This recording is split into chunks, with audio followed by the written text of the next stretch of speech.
Artist कहाँ है sir? सबसे प्यारी लड़की है, क्यूट प्यारी girl Lucy. I love you. खुशिया मार दोनों एक रूम लौट जीवे दांत दिखाओ, मुंह धकाई है, देखा कोई बात नहीं।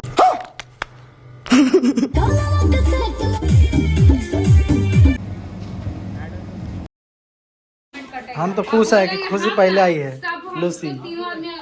खुशी किसी से बोलना नहीं, ठीक है? कुछ भी स्विमिंग पूल तक नहीं ना बोलोगे।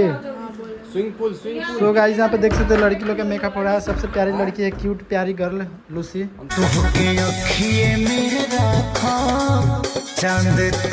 मेकअप भी कर रहे आई लव यू।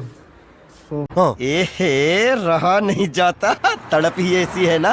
मच कहाँ तुम वो आई लव यू नहीं, मतलब हर तरह का होता है, अलग अलग। ये है चुसिया मार दोनों एक रूम लौट जीवे दांत दिखाओ, मुंह धकाई है, देखा कितना महकता है। नहा हुआ के नहीं आई है, देखिए देखिए बड़ी झगड़ा करती है ये ग्रुप में।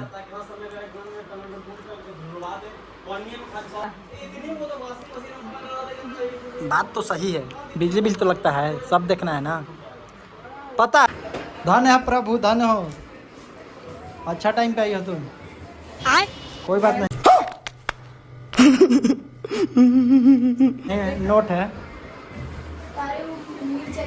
यहाँ पे देख के गया उसको।